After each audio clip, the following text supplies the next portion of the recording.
Alrighty, so we have reached spring training, and here are the guys that we are keeping on the spring training roster here, all 60 of them. If you want to pause and stop and look at these names, if they're going by too fast, you can. Otherwise, I'm not going to go through here and go over every single player on the 60 spring training roster, obviously. One game into spring, and one of our AA prospects here strained his hamstring for 6 weeks. He is a off-roster player, though, so we can just throw him back down. Alrighty, so we have reached opening date. It is March 27th, 2025, and before we kick off the 2025 season, I do want to take a quick look here at the top prospects to see where we have some guys. So this is the start of the year top prospects list. For batters, it's just Victor Luna, who's going to be starting the year in AAA, like I said. And then for pitchers, it's Ken Deppen, who was our first-round pick this past year out of Rutgers.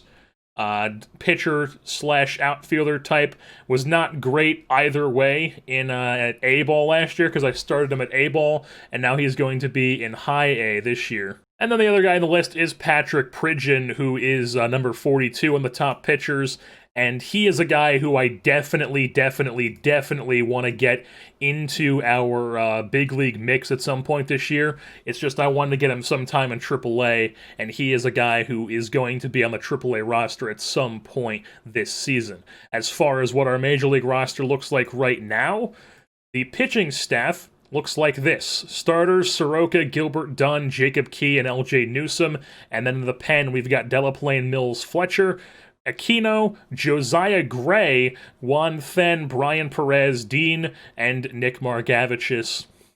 Josiah Gray is really the only surprise here because he is a guy who's 27. He's spent a bunch of time in AAA now, and he's been really solid the entire time in AAA, and I just felt like he's a guy that we need to see what we have in him, so he's just going to be in our bullpen, and we'll see what he does through like a month or two in the season, and then we'll reassess him as a player. As far as lineups goes, this is what it looks like against right-handers. Marte is actually leading off this year, then Bush, Kelnick, White, Raleigh, McNeil, Lewis, McKinney, and Ryder Jones. And then against lefties, it's Marte, Bush, White, Kelnick, Lewis, McNeil, Jones, Raleigh, and McKinney. And yeah, Keith Ron Moss is the backup infielder. Clase is the backup outfielder, and Patrick Bailey and Cal Raleigh are getting a decent chunk both at the catcher position. And that is not great. We are just a few games into the season here, and Ryder Jones has fractured his jaw. He is out for now 4 to 5 weeks. Not the start we wanted with our third baseman who we just acquired. All that means, though, is Brian Rocchio is coming back up to the big leagues, and we are going to have Keith Ron Moss probably be our third baseman, and Brian Rocchio will be our second baseman backup guy. And here's another injury for us. Jeff McNeil has suffered a day-to-day strained rib cage. It is a minimal hitting and minimal running injury. The thing is, I don't really want him playing through it and nagging that all season long, so we are just going to throw him on the IL just so he can get healthy. And that means that now Rocchio is probably going to play second base, Moss is going to play third, and we're going to call up, he's actually also hurt. Minimal, it's only running for him. He's the only one on the 40-man. We do have 2 spots on the 40-man we could use to call somebody up. I think we're going to add Austin Martin, who had a almost 2-WAR season in AAA last year. A guy who never strikes out, gets on base. We're going to call him up as the backup infielder. And I'm also just seeing that Jose Roldufo, who I was hoping was going to get up to the big league at some point this season, will not be doing so because he just tore his rotator cuff. He is now out for the rest of the season. Not great for Rodulfo. And Jeff McNeil is now back from his injury. We're just going to throw him on a quick rehab assignment just so we can...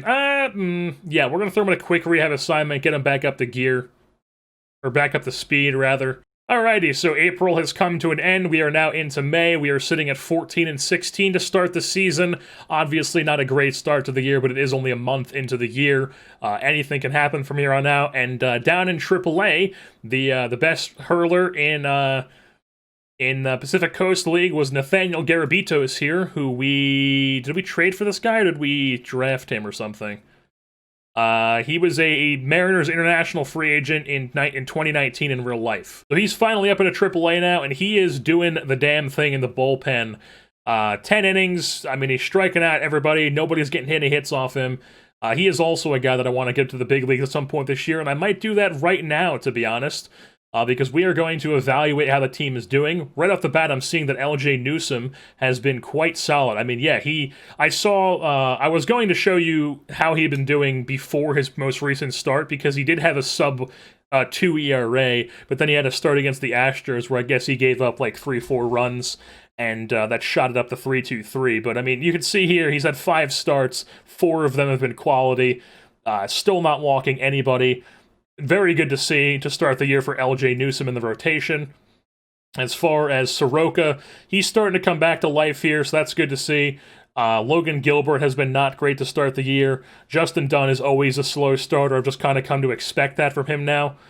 And then as far as the rest of the bullpen goes, it's looking like Juan Then here has gotten off to quite the not great start, giving up way too many home runs. I mean, that is really bad.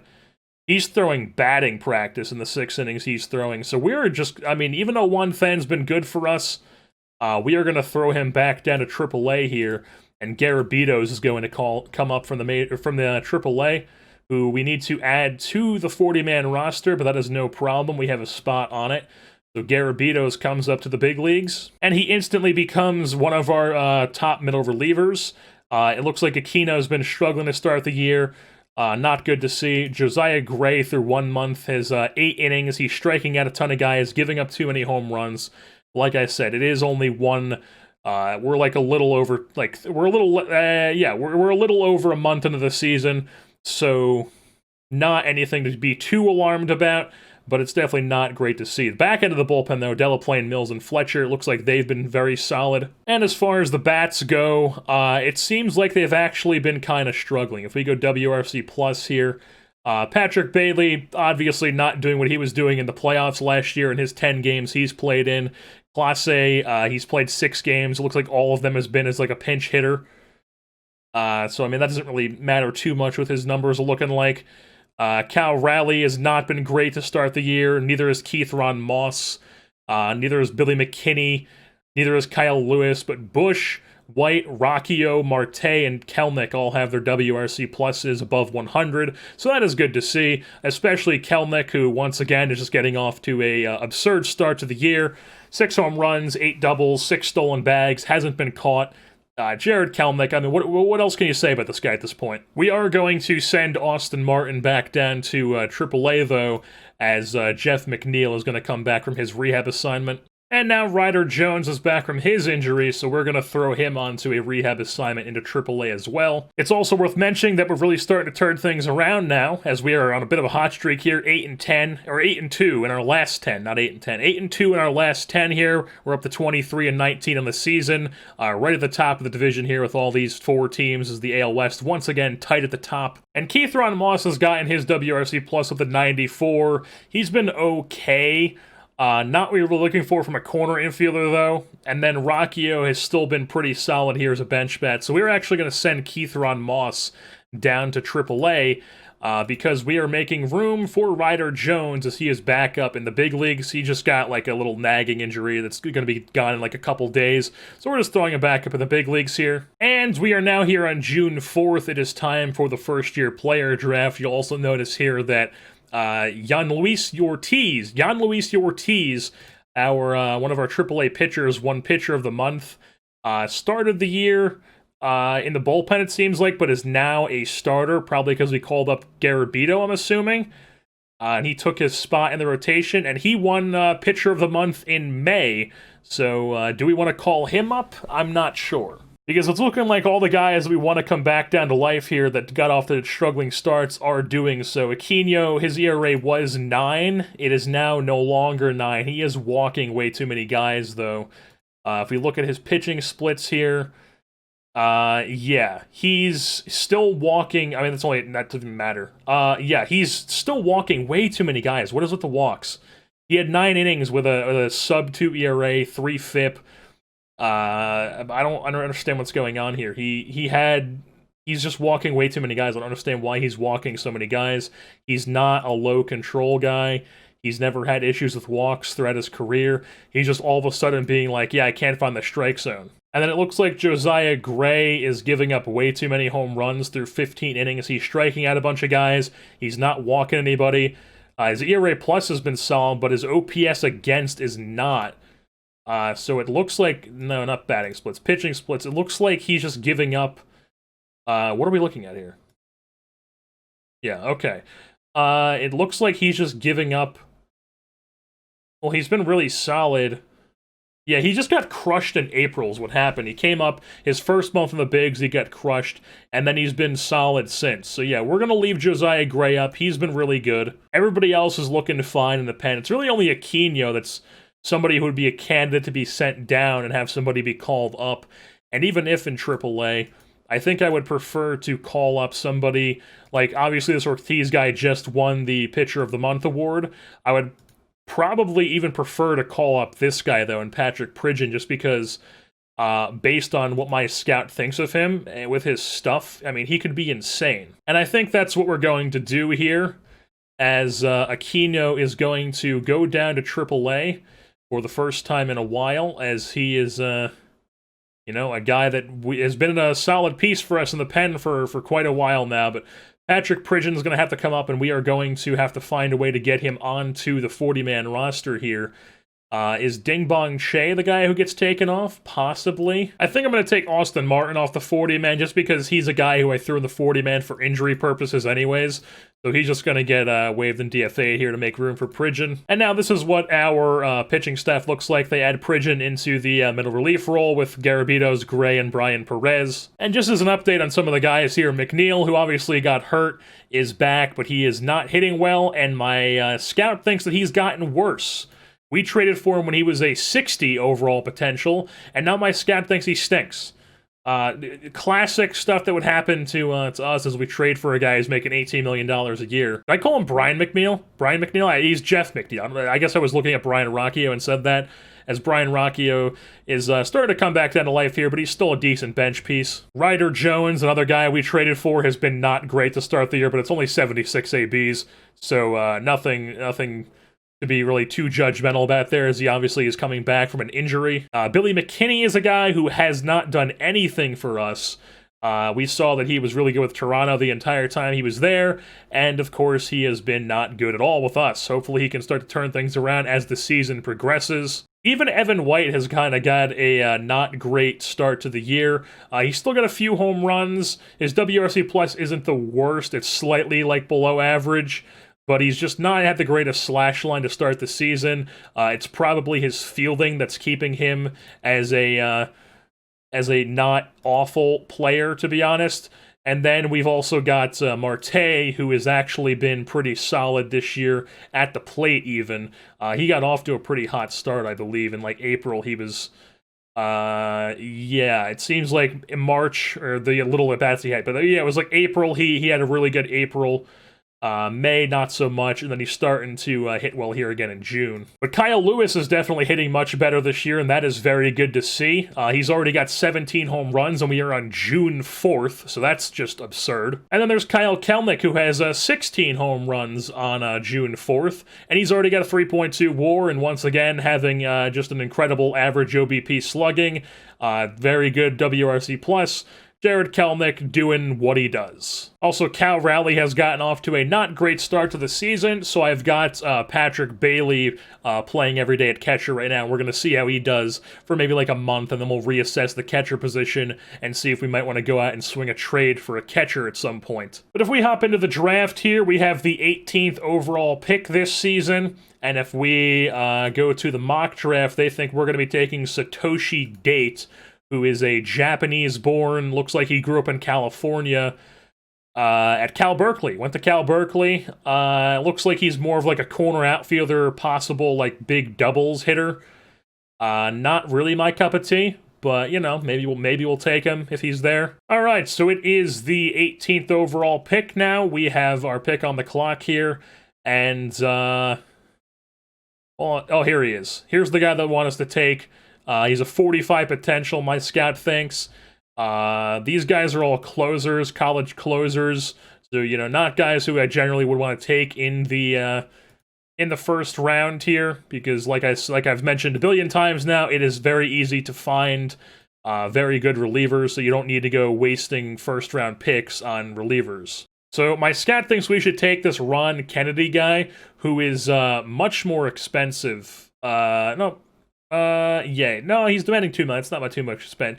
It's more expensive than the other guy. So the mock draft thinks that we should take this guy because OSA thinks he's going to be much better than my scout does. OSA still thinks he's going to be more of a DH than he is like a good outfielder. But OSA thinks he's going to be a much better player in general, probably a first baseman. But there's also, where's this guy? Ron Kennedy, who my scout thinks is going to be a pretty solid bat. And OSA also thinks he's going to be pretty solid. The thing is, this guy's a high school player, so do we take a chance on the high school guy who might not develop? Or do we go with the Cal Berkeley, Japanese, lefty, probably a first baseman? Yeah, he's probably a first baseman more than he is like a left fielder. He probably could play some left field, obviously. I'm kind of tempted to go with the other guy just because the other guy, my scout and OSA thinks he's good, whereas this guy really only OSA thinks he's good. So we're going to go with Ron Kennedy here, despite him. He's also 6'7", just an incredibly huge guy. Despite him having one of the worst American names you could possibly have, Kennedy, we are going to take him in the first round. And now we are on to the second round here, and my scout thinks we should take this pitcher that I noticed from Ohio State, Ethan Gigolo Hebert, something like that. Lefty guy. He is 21 years old, college lefty. Looks like he could be a pretty decent starter someday. What does OSA think about this guy? OSA thinks he could also be a pretty decent starter someday. Possibly we go for him. There's somebody that's like this Nate Archibald guy here, who currently is in high school in Louisiana. He's committed to, we actually have an impossible signee for him. We cannot sign this guy, never mind. So I'm thinking, yeah, the move here is Ethan Herbert, lefty from the Ohio State University. And we move things on to round number 3, where my new scout thinks we should take Jim Solomon, another starting pitcher. This guy is a right-handed, hard-throwing guy from Rice. 3 solid pitchers, cutter, slider, changeup, lots of sideways movement. Looks like he's going to develop some control as well. Yeah, OSA also thinks he's going to be a very high control guy. I do like that.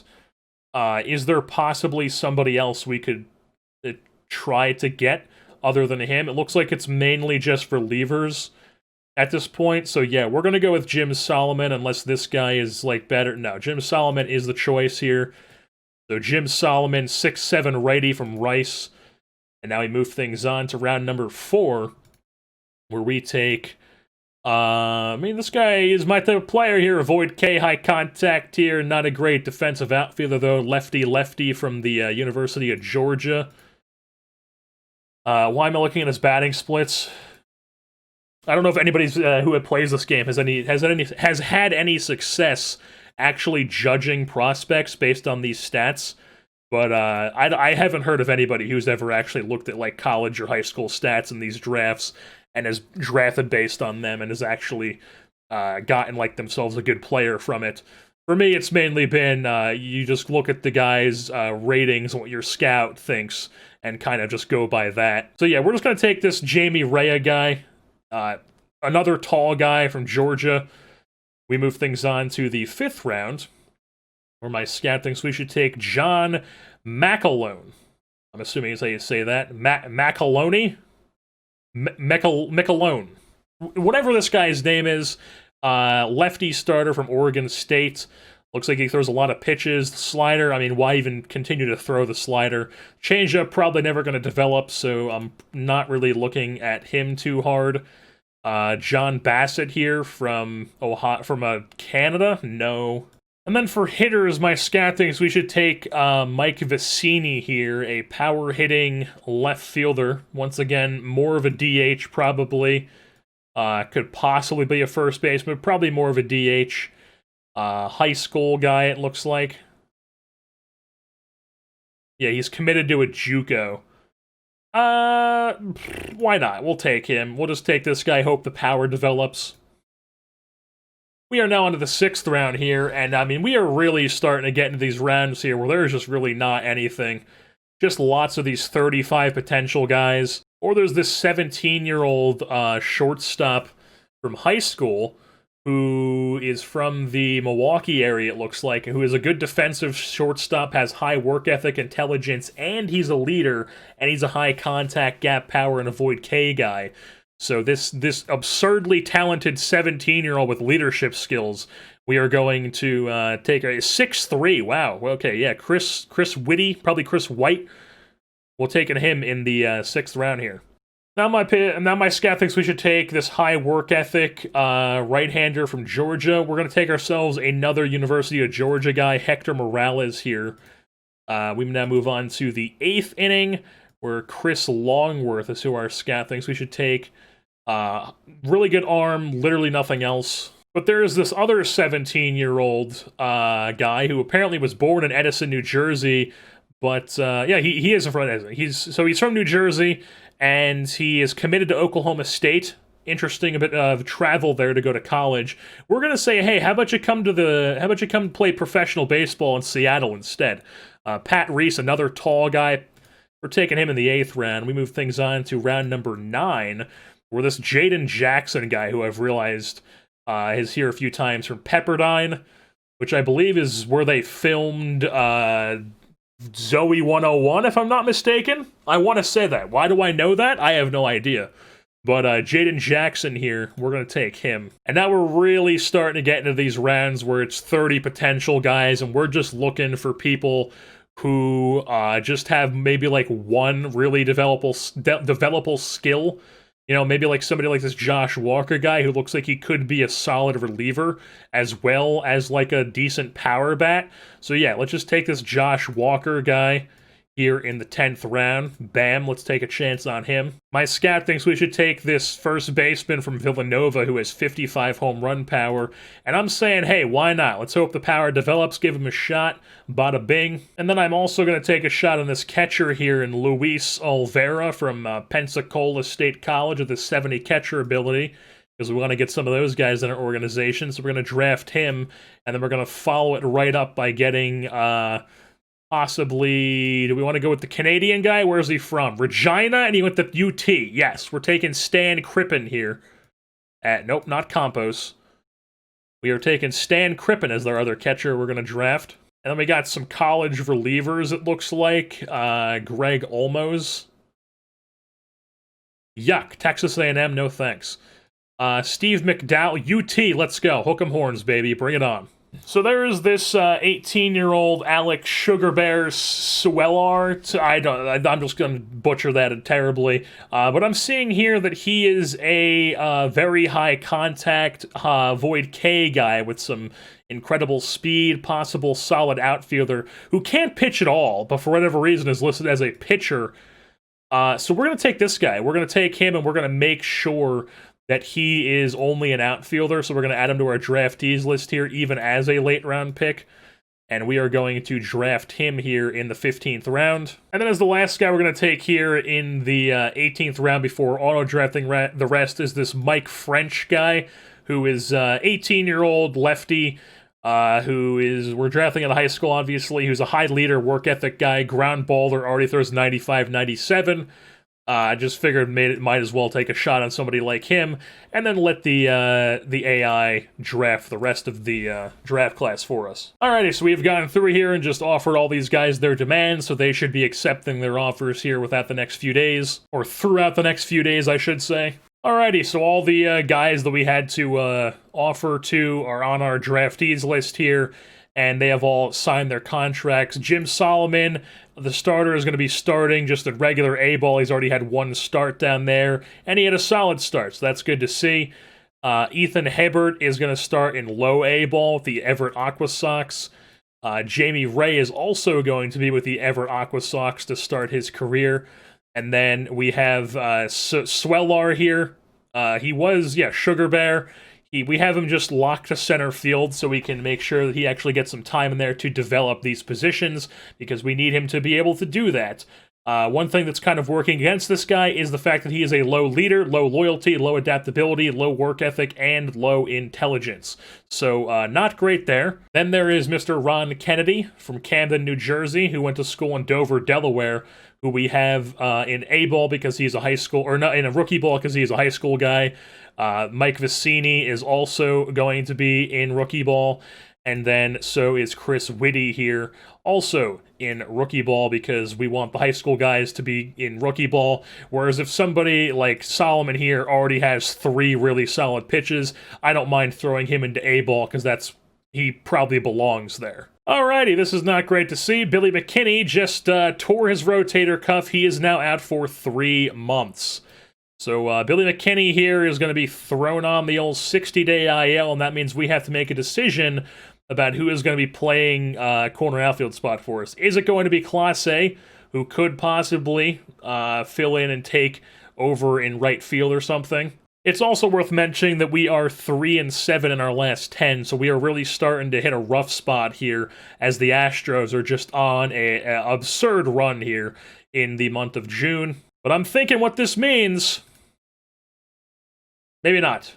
I was saying maybe this means it's Victor Luna time, but Victor Luna is, he's down in AAA saying it's not Victor Luna time. He's saying maybe pump the brakes on Victor Luna.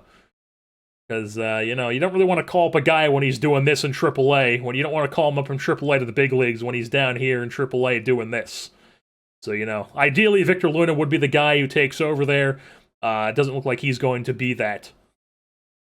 Also here, Jason Rosario, not really doing anything in AAA. Not great to see. Then we got Christian Franklin, also not really doing anything in AAA. And then there is Sanchez, very much not doing anything in AAA. So we don't even have any options, really, to call anybody up here. Or I guess there's Soto. He's an option, because we have him, he can play both corner outfield spots. He can play all over the place. So maybe Soto comes up. Maybe somebody like Baron Radcliffe comes up, who is a guy we got from Cincinnati, I believe, in the Miguel Sano trade. Yes, in the Miguel Sano grade, we got him, Fanol, Mac Chambers, Castellanos, who is no longer with us. He's in high A-ball with whatever org is with now. And Vladimir Pinto, who's also in AAA. All these guys are in AAA except for Castellanos. And as you can see here, Baron Radcliffe is a high power guy, extreme pull, fly ball hitter. Probably more of a first baseman than he is an outfielder. But I mean, he can play some right field if you really need him to. So we could throw him in right and have Lewis play left. And that could be something that could work just for the bat. We also very much have to figure out our catcher situation here because, as you can see, Patrick Bailey has gotten over 100 ABs now. He's 33 games. Not doing the thing. Looking like he was really just a fluke at the end of last season. And then Cal Raleigh here, also not great for Cal Raleigh. So I'm thinking that we might have to end up swinging a trade here for definitely a catcher. And I'm thinking that right field is going to end up being Baron. Yeah, we're just going to call it Baron Rad. Why not? Give the guy a shot here. Baron Radcliffe, 26 years old, coming up to the big leagues. He's going to play right field for us. If they don't play him there on his own, then we are going to lock him into that spot. Aha! There we go. So I have him in right field now without auto-locking him onto forced starting because they were going to play Clase and right over him, and I wanted Radcliffe to get the ABs.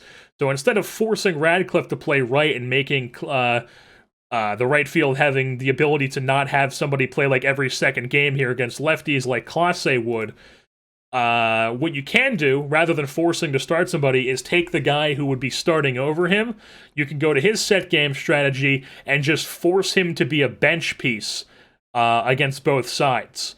And that will allow him to be a bench piece and still have like every second or third day or whatever in the utility spot. And you may be asking yourself, what about your catchers down in AAA? Could you possibly call up one of them? Well, there is that Luke Hancock guy who is hitting in AAA, hasn't played very many games. The thing is, his catcher ability is not the greatest, so we could call up Luke Hancock. That would require us to remove somebody from the 40-man roster, which would probably just be Patrick Bailey at this point. Melendez, who is already on the 40-man, would purely just be a defensive guy to call up because he is just, not doing anything in AAA. He's not hitting. Obviously, much more of a defensive player than he is anything else. Not even really catching that many people on stolen bases, as much as you would think from a guy with a 70 arm rating. But I do prefer hitting catchers, guys who can at least hit a little bit. So are there any catchers on the trading block here? It does not. There are a couple. There's Austin Nola, who is apparently now with Philly. Not a great year for him, though. He's not performing. It looks like Atlanta cut him, just flat out cut him, and now he's in Philly as they sign him on a 1-year deal for like $1 million. There's also Mitch Garver, who was on the last year of his deal for $12 million, and he seems to be around league average as a hitter. The thing is, he's not great defense. He's okay. He's like Cal Raleigh defensively. So we could try to do something where we bring Nola back. I mean, if we really wanted to, we could try to bring Austin Nola back here and be our catcher. The thing is, he's not great defensively either. So would we be better off just trying to call up Luke Hancock and see what he is? I think that's what we're going to do here. We are going to waive and DFA Patrick Bailey. Sorry, thanks for the memories in the playoff last year, but you're just not getting it done here. And Luke Hancock is going to come up to the big leagues, and we're just going to see what he can do leading up to the trade deadline.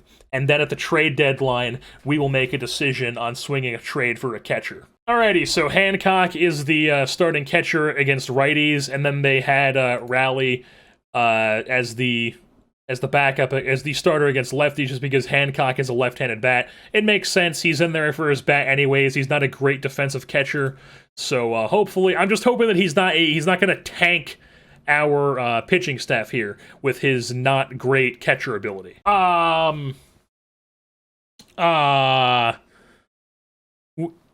What? He's out 5 days with MS. Am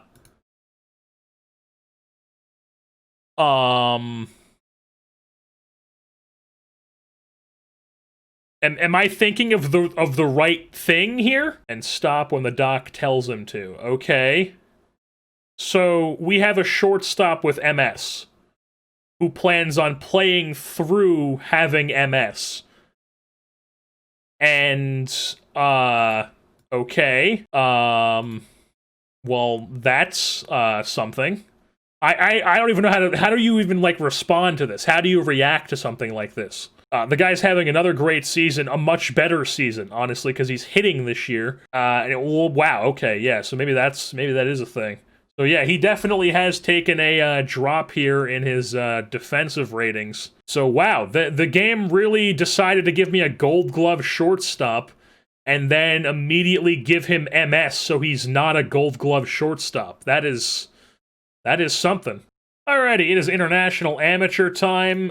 David Rodriguez is the only guy here that my scout really even sort of likes, and he's not even really any good. So this is going to be a year where we do not sign anybody from the international amateur free agents because none of these guys are worth it. Alright, so we are at July 7th now, and I just want to stop because we're 3 games out of the AL West, we're 1 game out of the wild card, so still sitting in a good spot here. The Angels are struggling along with us. We're 5-5 in our last 10. But I wanted to stop this to highlight something. I was like, wow, Patrick Pridgeon, they're just not giving him time since he's been up. That's odd. And then I click on him, and he hasn't given up a run through 11 2/3 innings pitched. So Patrick Pridgeon getting off to a pretty solid start in his major league career here from Apple Valley, Minnesota. And we are now up to June 13th, where the All-Star Game rosters have been announced. As far as pitchers, it looks like we have Brian Perez, who made it as a reliever. And then for hitters, it looks like probably just going to be Kelnick. Yes, looks like Jess Kelnick made it from our team. He's got a 5 WAR here at the All-Star break. And this is also not good, depending on how you look on it, because Justin Dunn is hurt for 5 weeks. But Justin Dunn has been not good at all this season. He is getting pounded.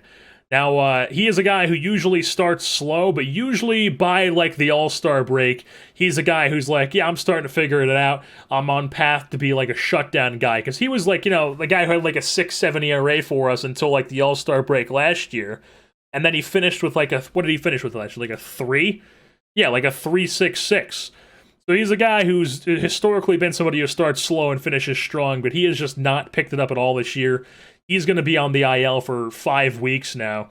That means we have to find ourselves a replacement for him down in the minor leagues. And we're going to go with CJ Van Eyck here. We're going to bring him back up to the majors because he's been really good in AAA this year, and he was a guy who was obviously good in the postseason and in the end of last season for us. And I also think I'm going to unlock Brian Perez from being a reliever and just see what Guillen wants here in the rotation. So if I go update staff, he thinks it should be Soroka, Gilbert, Key, Perez, and Van Eyck, and Newsom should be in the bullpen, which, based on how he's pitched as of recently, probably the best move to throw him back in the bullpen. I guess, yeah, we'll just leave him there, see how this goes for the rest of the year, as Mike Trout won the home run derby this year. And if we check in here on Luke Hancock, he started 9 games, 35 plate appearances. He's obviously hitting a lot of singles. He's got 4 doubles. Hasn't hit any home runs yet. Doesn't strike out, it appears. So he's been good in his 35 at-bats, whatever you can really judge from 35 at-bats, which the answer to that is nothing, here at the All-Star break.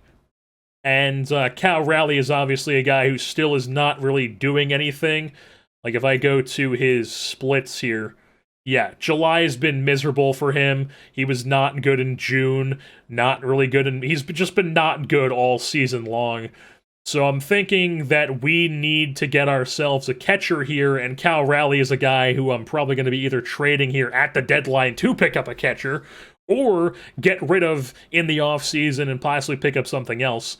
Another thing that we have here is Baron Radcliffe, who, through 41 ABs, has been just a absurdly bad hitter. I mean, he's striking out basically half the time.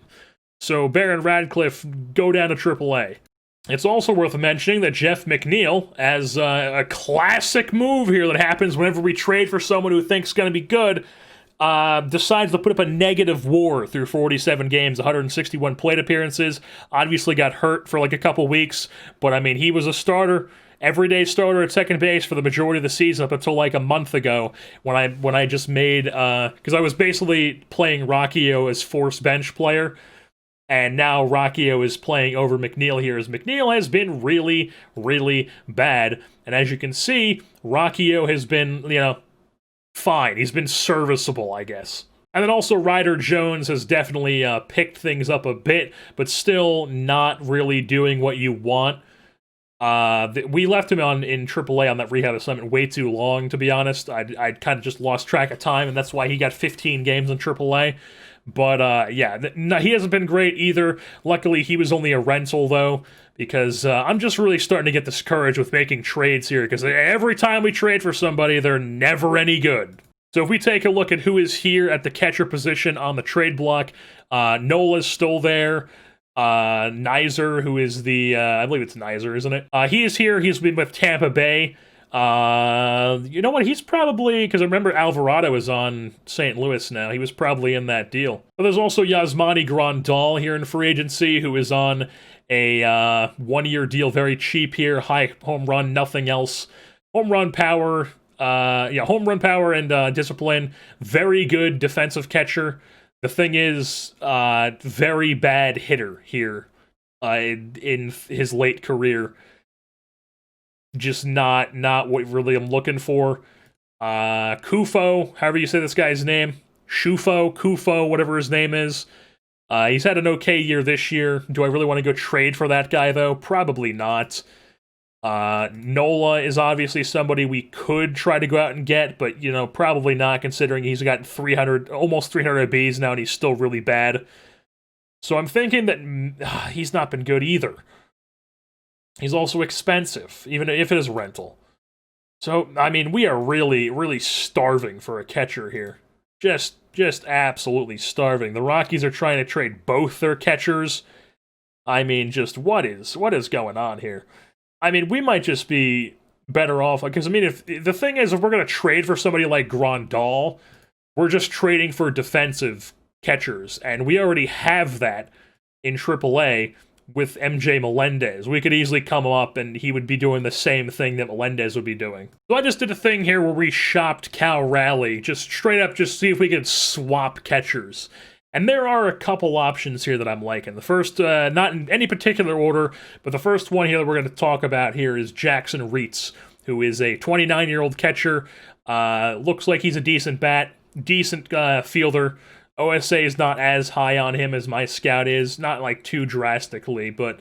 And then he is a guy who has had 2 WAR back-to-back seasons here in the major leagues with Washington. Seems like he's a pretty solid bat, has put up a decent double-digit home runs and doubles here. Definitely more of a offensive catcher, and definitely not getting paid, really, I did not mean to go to that screen. Estimated to get $5 million this upcoming year. So we would be trading Cal Raleigh for essentially another Cal Raleigh. Or we could go for somebody like Sam Huff, who is a guy that OSA really likes and thinks he even has more eye and power that he could tap into here as a 27-year-old. And OSA thinks that his arm is even better. His arm and ability is even better than my head scout thinks that he is. And my head scout thinks he's a really good defensive catcher in general. So he could be a guy that we go after. The thing is, this would be trading catchers of division rival, which I really don't care about. The Rangers stink. And Cal Raleigh's not going to put them over the edge. The thing is, he has not done anything in Texas, but he is playing in Texas in that just absolute hell of a ballpark, that giant oversized warehouse they've got out there in Texas. That just is where hitters go to die, essentially.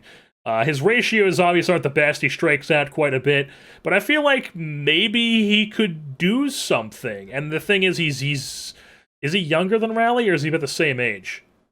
He's about the same age. He's like a year younger than Raleigh. Nope, that's not the page I meant to go to. He's been not a great Z. Not that I really know. I don't think they really have the great catcher stats here. His catcher ERA has been 5.33. That's not good. What has Raleigh's catcher ERA been? 4.17. Yeah. Well, I mean, it could just be maybe his pitching staff is really bad. Like I said, he is on the Texas Rangers. So, I mean, Huff is an option. And just hope that maybe he turns around with us. Kind of like we're hoping that Raleigh would be, you know, we're just trying to kickstart the catcher position here. Or, and we could even get somebody like Sean Murphy, but I mean, are we really trying to add somebody like Sean Murphy at $11 million through 2030? No, I don't think so. Even somebody like Gary would be available, but once again, even a worse option at that price for that long. So the other guy I was thinking of here was Dylan Dingler, the Arizona Diamondbacks catcher who has popped up a few times in trade rumors that I've liked seeing every time he pops up. He was a 2020 first-round pick for them. Doesn't really look like he's ever gotten a chance to be a starting catcher for them. Been more of like a backup platoon guy. Hasn't been great in the big leagues, but once again, we're just kind of hoping that maybe we could strike gold if we swap with somebody here. So do we want to go with Dylan Dingler, or do we want to go with Sam Huff? So Dylan Dingler here only has 1 year of service time. He's not even arbitration eligible yet. And then I'm thinking I'm choosing between him and Sam Huff here. And then Sam Huff is... it looks like he has 3 years of service time, and he's arbitration going to be like $800K. So they're both going to be way cheaper than Cal Raleigh. Do we want to take a chance on Huff, or do we want to take a chance on Dylan Dingler? Dylan Dingler's, I think we're going to go Dingler just because his ratios here are much better. I feel like if he's the everyday catcher, and you have a guy who's walking anywhere from 10 to 15% of the time, and striking less than around 15% of the time, that's pretty solid. And, you know, maybe if he's playing every day, maybe his WRC plus goes up. I think this is who we're going to go with here. We're just going to swap Raleigh for Dylan Dingler here. We love trading with the with the D-backs for whatever reason. Yeah, no, we're just going to swap. We're just going to swap Rally, Dylan Dingler, bam, it's been done. And then I'm also thinking here that even though Hancock has been hitting in, like, the 9 games he's played in, just because Dylan Dingler is going to be starting, I want to get the backup to be a guy who's going to be a locker room guy and a good defensive guy in MJ Melendez. And then as far as what we're going to do with Baron Radcliffe's spot, I'm thinking, And as far as what we're going to do with Baron Radcliffe's spot here, I'm thinking it might be Luna time. It seems like maybe it's starting to turn around for him. Yeah, he's been very good in July. At least what's been happening in July so far. Do we call up Victor Luna? Hope he just, puts it together as he's in the bigs? That's really our only option other than trading for somebody, so we're gonna do it. We're gonna trade, we're gonna bring up Victor Luna, and we need to make room for him. Alright, so I'm thinking, who do we DFA? Sanchez, maybe? Sanchez is the odd man out, he's getting DFA'd. You were off the 40-man roster. Victor Luna is now on the Major League roster. Victor Luna, gonna wear 17. Alrighty, so here, this is what our lineups look like now. We got Dingler at catcher, Melendez is the backup, Lewis in left, Kelnick in center. Victor Luna is the right fielder. Also, I'm just now realizing that Josiah Gray has all of a sudden decided to turn a corner here and just throw batting practice in the bullpen. So, Josiah Gray, not even... I was thinking maybe we'll DFA him, but let's just see. Mason Bryant here is going to come up to the big leagues. So now our bullpen looks like this. Bryant and Pridgent are middle relievers. Not great. Oblique strain for Jared Kelnick. Luckily, he's getting hurt now and not like at the end of the season. Let's just get his yearly injury out of the way. His yearly, like, a couple week-long injury. So, Kelnick gonna go on the IL, and now we've got to call up another outfielder, which we don't really have any. So I'm thinking the move, honestly, here is to have, I guess Clase. Clase is gonna play some center field. So yeah, if we go here, okay, so they think that Clase should be, okay, I mean, I could get behind that. I could get behind Luna in right, Lewis in center, Soto in left, and then Clase is the backup center fielder. And then we just call up another second bait or another, like, middle infielder type. I think we could do that. We could get behind that. Yeah, Keithron Moss. Come back up, Keithron Moss. Bam! That's what we're doing. Alrighty, so Jeff McNeil has cleared waivers. And, he's probably going to decline. Yeah, refuses to be demoted. If I release him, I'm not trying to pay him $24 million, man. It's just not gonna happen. So, really our only move here is to not have Keithron Moss back up in the big leagues, but instead to have Jeff McNeil as the backup infielder.